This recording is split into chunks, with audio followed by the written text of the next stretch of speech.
Laura started unpacking her suitcase and wondered how soon her husband Sean would arrive. He had surprised her with a Bahamas cruise as a way to rekindle their marriage.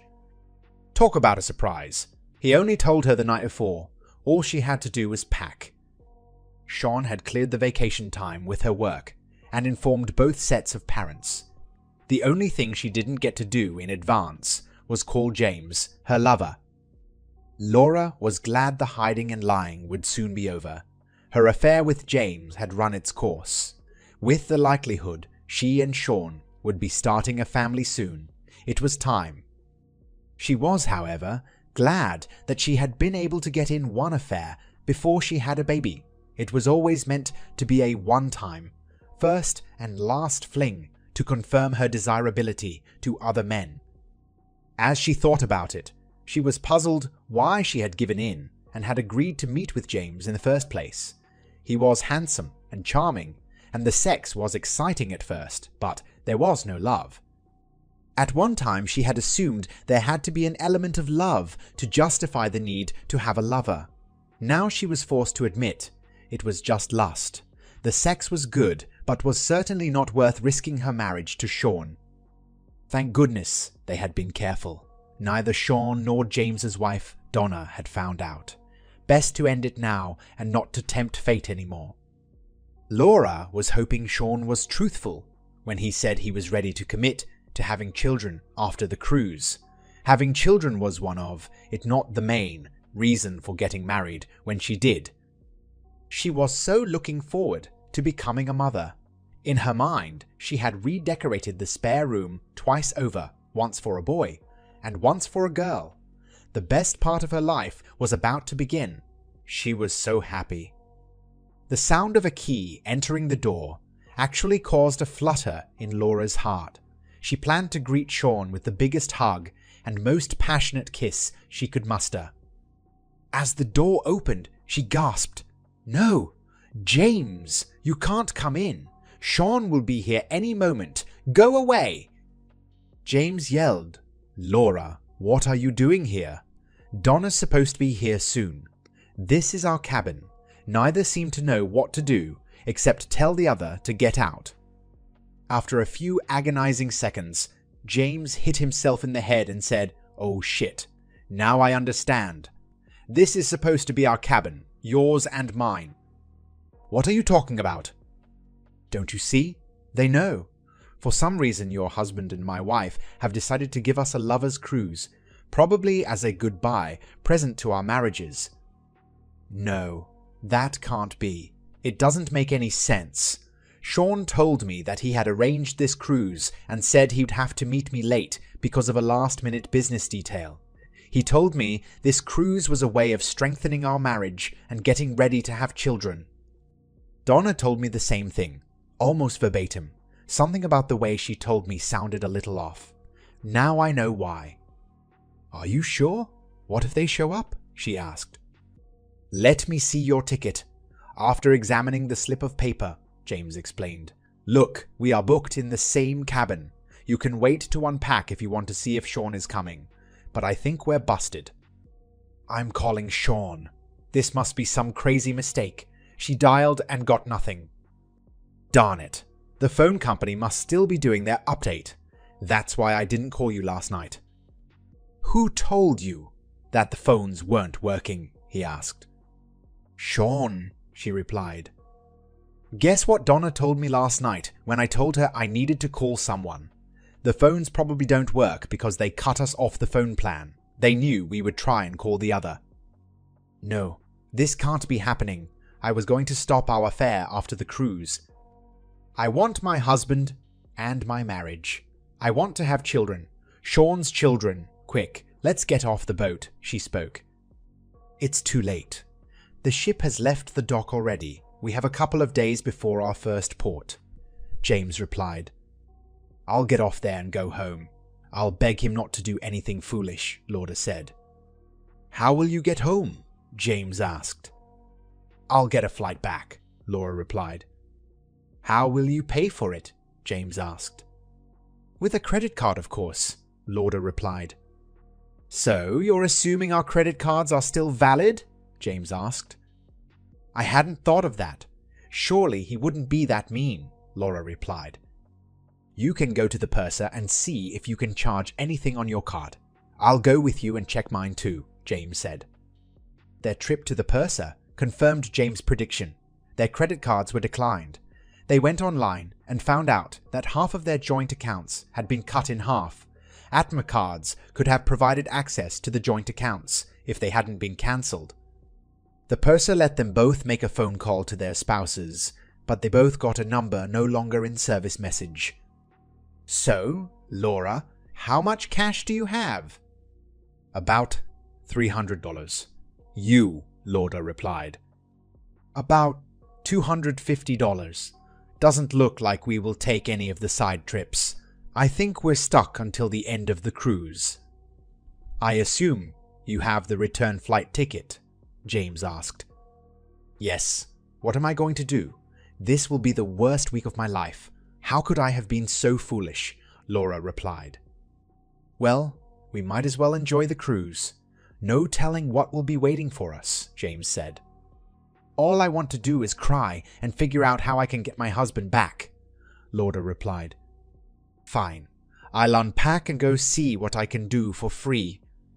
You don't think we're going to share a room, do you? Laura, we've been having sex for several months when we thought our spouses didn't know. What's the big deal about sharing a room when they do know? Well, maybe Sean will be more forgiving if I tell him we didn't share a cabin on the cruise, James replied. You are truly delusional. Good luck with that story, Laura replied. Laura and James shared the cabin and the bed for the cruise. Laura agreed to snuggle for the nights. James stayed in the cabin, but no sex. He found another woman who invited him to her cabin a couple of nights. Laura did little more than eat, sleep, cry, and prepare her speech when she saw Sean. She expressed optimism at Sean's forgiveness to James, who rolled his eyes rather than challenge her naivete. Their luggage was taken to the bus to the airport. They sat next to each other on the flight home. At the baggage claim in their hometown, James saw a man holding a sign with his and Laura's name on it. The man said he had been hired to take them home.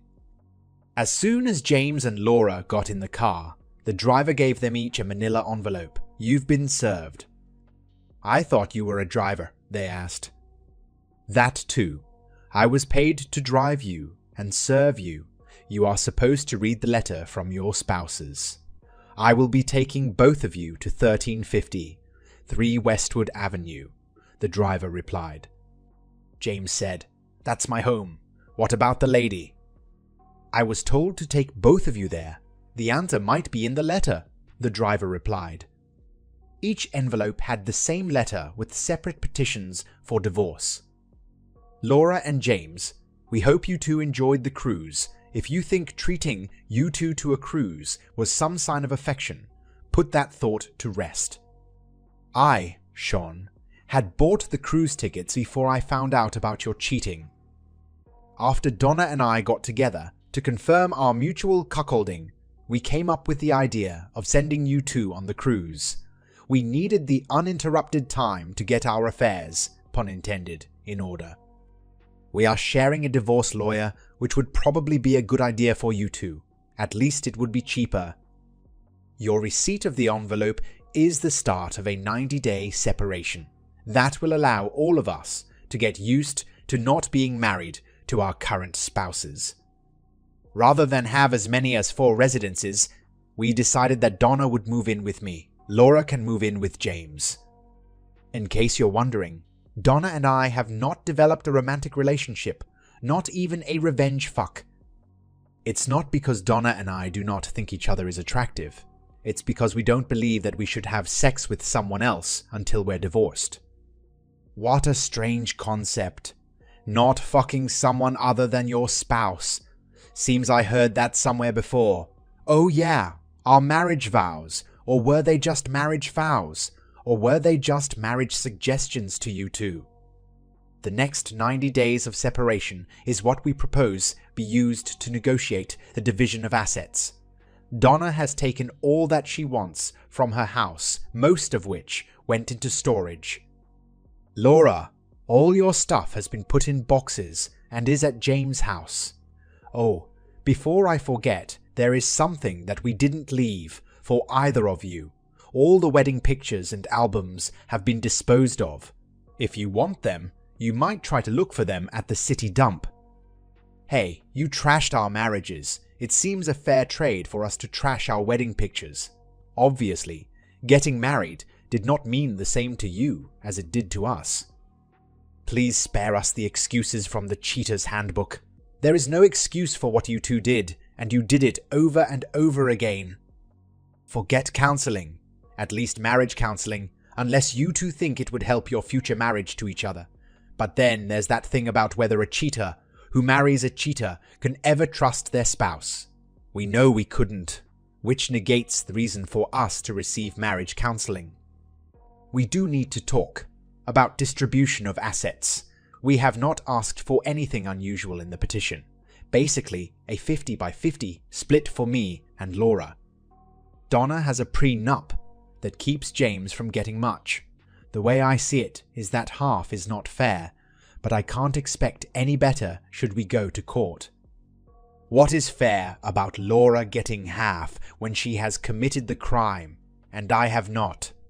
There should be more serious consequence for you two, otherwise you might not feel punished. If you are not punished, you might believe you can get away with it again, whether you two get married or wind up marrying other people. What punishment to give you two has been the source of discussion for many hours between Donna and me. By the way, James, that 20-year-old scotch you've been saving is wonderful. Sorry, but the bottle is now empty. Donna was really creative in her suggestions, however, most were illegal. This is what we have settled on. Copies of the pictures, videos and recordings we have of you two in the throes of sexual bliss will be distributed to everyone within our families, schools, churches, neighborhoods, and anyone else we can think of. I hope that got your attention. What we really want to do is increase your desire to settle the conditions of divorce as quickly as possible. Some might consider our proposal as a threat or blackmail. We consider it an incentive. We also debated whether or not to sue the company you two work for. They have a no fraternization policy, but we don't have proof of your trysts occurring at the office or during work time. Too bad, we could have used the money. Guess you got lucky in one regard. Communication. All future communication should be handled through our attorneys. We both have new phone numbers, only our attorneys know. Our attorney's contact information is listed below. We suggest we have a meeting or two where we try to iron out any differences. There are things like insurances, properties, loans, mortgages, alimony, etc. That might be deals we trade things for rather than split in half. These session S will only be for asset settlement. We will not entertain excuses, apologies, explanations, or pleas for forgiveness or counseling. Donna and Sean. Laura was crying. The loss of her husband and the loss of having his children were both clawing the insides of her heart. James tried to be consoling. His depression didn't hit until he saw his house. Boxes and boxes of Laura's stuff filled his living room. All photos of Donna, as well as most of her things, were missing. It was like the first time it really hit him that this was real. His wife was gone, and he was stuck with a woman he only cared for when they were in bed. Laura got together her basic items and clothes she needed for a couple of days. "Where is the guest bedroom?" she asked. "Guest bedroom. Honey, if you're staying here, we're sharing a bed, and I don't mean just for sleeping. I'm going to get ripped to shreds in the divorce. Donna's father made me sign a prenup. If I get caught cheating, I get nothing. It's your fault I got caught. You owe me a lot more sex than what you've given so far," James said. "Why do you think it was my fault they found out? It just as easily could have been you. We both thought we were careful. "I don't know how they found out, do you?" she replied. "I just know I was extra careful. That doesn't change anything. You're either in my bed or out my door," James said. "I choose the door." She gathered some of her stuff together and put it in her car. "What do you want to do about my other stuff?" Laura asked. "I will give you 72 hours, not a minute more." "That should be fine," Laura paused, then added, "I'm sorry for my part in causing harm to both our marriages. I wish you luck with your divorce." After checking into the motel and getting a restless night's sleep, Laura prepared for work. She was looking forward to the daily grind, taking her mind off her situation. The work distraction didn't last long. While bringing her morning coffee to her office, Laura was greeted by her best friend at work, Debbie. Debbie had been made aware of the cruise when Sean had arranged Laura's time off. He had told her that Sean and Laura would be reconnecting in preparation for having children. "Laura, since you have almost no new tan, I assume that you and Sean were busy in the cabin making babies," Debbie said. Instead of the big smile that Debbie expected, Laura's face wrinkled up and she started crying. Laura ran into her office with Debbie right behind her. The story of the cruise, the letter, and the divorce petition was given to her friend. Then there were two women crying, Sean and Donna. "Well, Donna, I guess they're back by now. How do you feel about what we've done?" "Horrible and satisfied. I hate to have put an end to my marriage, but I like that we've not let them get away with it. It seems that our marriages meant nothing to them. I feel I've been fooled for my whole married life," Donna replied. "Well, not that long, probably. As far as we know, they have only been together a few months," Sean said. "Sean, do you think their being willing to cheat only started a few months ago? I figure their undying love for us started dying a few months after the honeymoon. If not, what happened that suddenly caused them to need to cheat?" Donna said. "I see your point. I still have trouble understanding why she did it at all. I had no clue she was anyone other than a devoted wife and a woman ready to have children with me. Thank God I caught her before we had children. It would be a real mess, divorcing when a child is involved. What do you think James is going to do about fighting the divorce or not?" Sean replied. "If I invoke the prenup, he'll probably challenge it. Otherwise, he gets almost nothing. He only brought about $10,000 into the marriage," Donna replied. "Do you think the pictures of them going in and out of the motel room will be enough to prove adultery? On one hand, I really wish we had video of them actually having sex. On the other, I think sex videos of them would be burned in my brain," Sean said. "Those pictures will probably not be sufficient proof, at least not by themselves. I'm going to need Laura to testify for it to be a slam dunk. That's why I'm considering not using the prenup and just going for a 50-by-50 split. There's not much chance his lover will throw him under the bus," Sean said. "I don't know. It sounds strange to say, but Laura has a pretty high moral standard other than cheating on her husband. She might cheat on me, but she might tell the truth about the affair." "Can you talk to her for me?" "Maybe. Let's just play things by ear, for now. You go ahead with your divorce, and I'll go ahead with mine. There's no rush as far as I'm concerned. Speaking of that, how long do you think you can tolerate me living here before you kick my skinny ass out?" "As far as I'm concerned, you can stay as long as you want. I've been surprised about how comfortable it's been living with you and how quickly we've established a routine. I've enjoyed our talks and mutual consoling." Sean paused and smiled. "And after careful examination, your ass is not skinny. Thank God you've noticed. Now I don't have to slip a testosterone supplement into your meals. I have been trying my best to get some rise out of you. I need assurance every now and then that I'm still a desirable woman." "I've noticed, but please don't stop trying." It was over a month before a negotiation meeting was scheduled for Sean and Laura. Since James had not seen any pictures, he challenged the proof of adultery claim. Each lawyer for Sean and Laura came with a list of items for negotiation. Laura's lawyer was allowed to go first. My client requests all checking and savings be split equally between her and her husband. She proposes to keep her car and the loan be transferred to her. His name is to be removed from the title. In return, she proposes to remove her name from his car's title, and he take over the loan. Both parties would procure their own car insurance.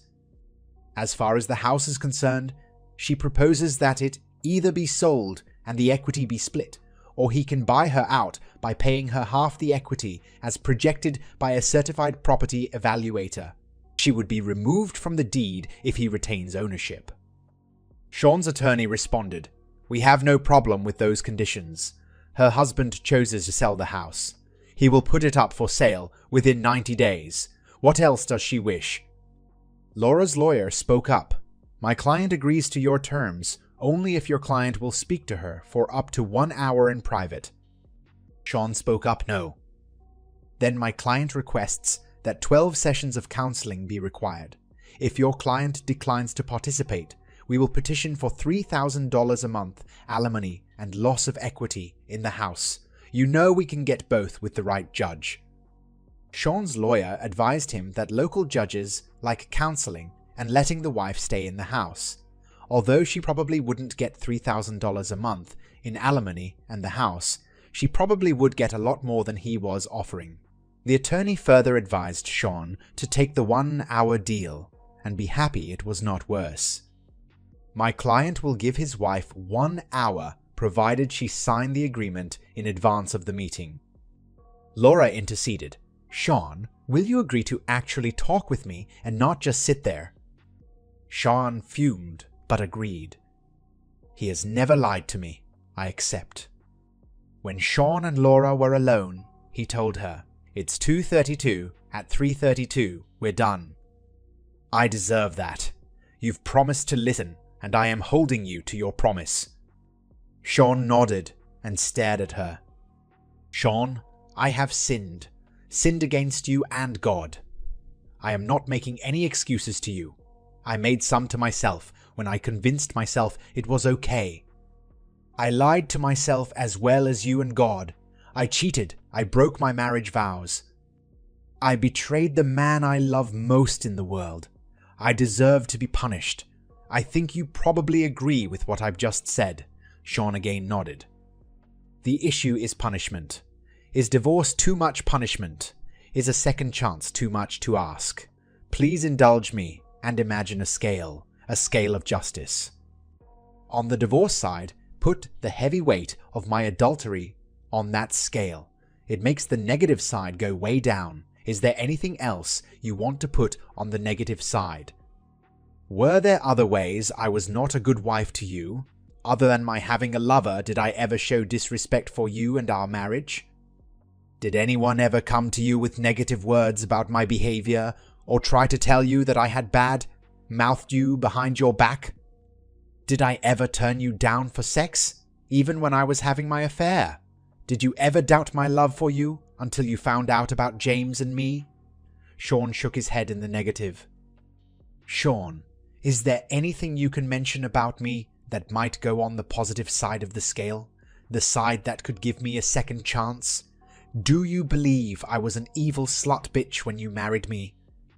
No, you were as about a perfect a person as I had ever known. That's why your betrayal hurt so much. What did I do that changed you into a slut?" It was hard for him not to cry. "Sean, sweetheart, it wasn't you. You were everything I needed. The problem was I convinced myself I wanted more, and I deserved to have it." She paused. "What about our married life? Did I do anything right?" "Laura, you became my best friend as well as my wife. I wanted to hear about your day when I came home. You seemed to want to hear about mine.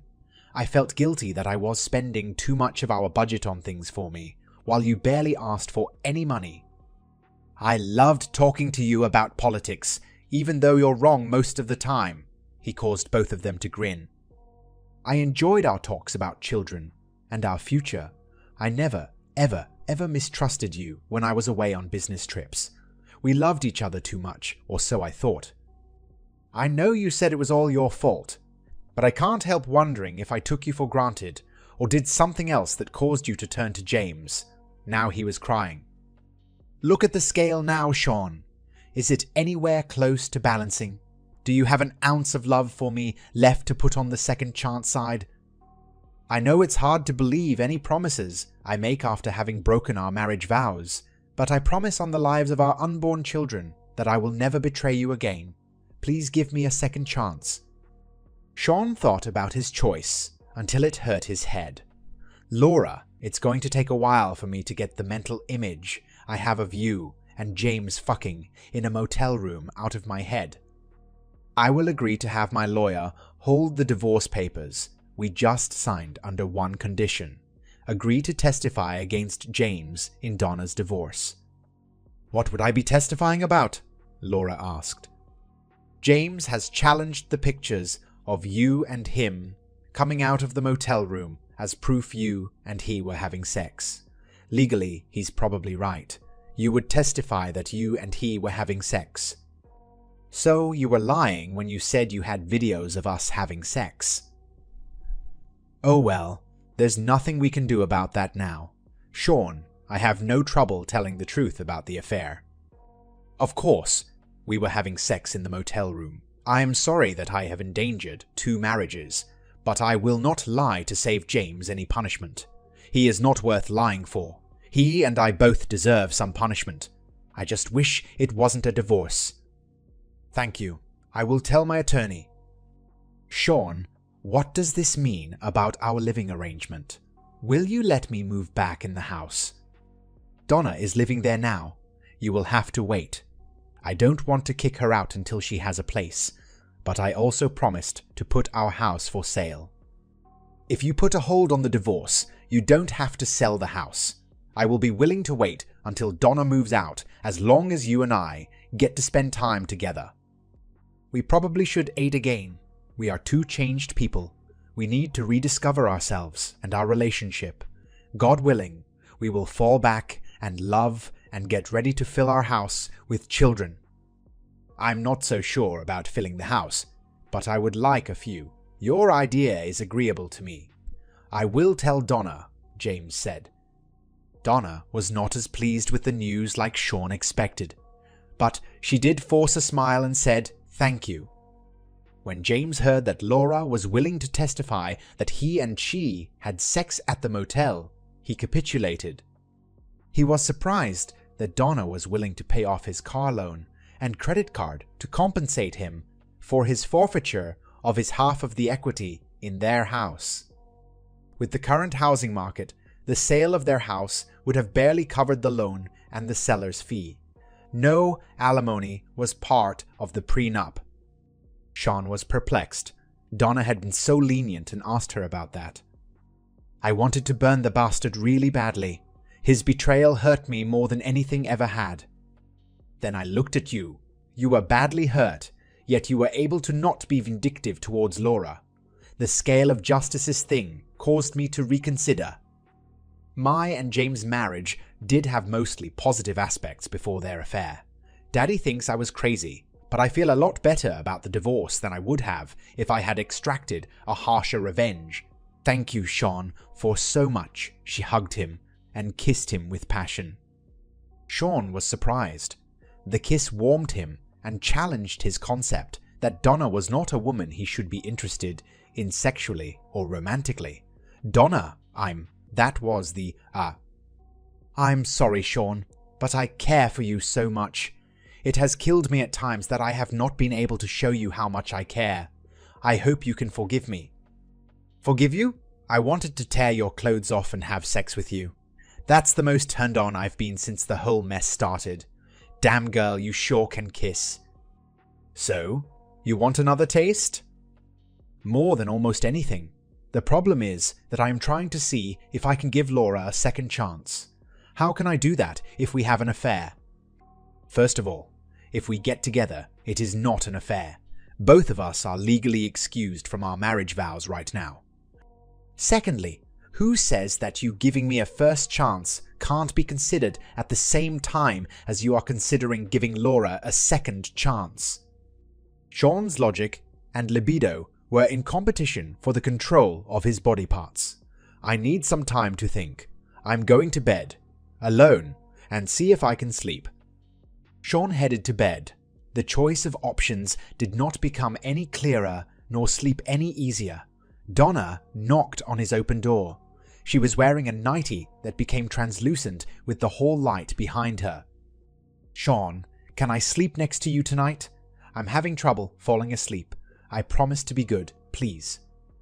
Although he knew it was a bad idea, he gave in. "Okay, if you promise." She slid into bed beside him and wrapped an arm across his chest and a leg across his leg. Donna kissed him on the cheek. "Thanks." It took a while for Sean to fall asleep. It was a fitful sleep with many dreams. He was on a nude beach with Laura. They were drinking umbrella drinks on a mat under a palm tree. Laura looked at him with lust in her eyes. She started kissing his nipples and gradually moved down to his genitals. Soon she was bobbing up and down and begging for him to let her swallow his seed. Suddenly, Sean awoke and saw Donna performing fellatio on his tool. This was the best blowjob he had ever had. He half-heartedly asked her to stop. She disobeyed and was rewarded with a huge load. "I thought you were going to be good." "You're telling me that wasn't good? I guess I'll have to practice on you some more then." She took his deflating penis and put it in her mouth again. He pulled away from her and got up. "That's not fair to Laura. Haven't you heard? All's fair in love and war." "I guess I should thank you. That was the best I ever had." Kind of makes you wonder what else is possible, doesn't it?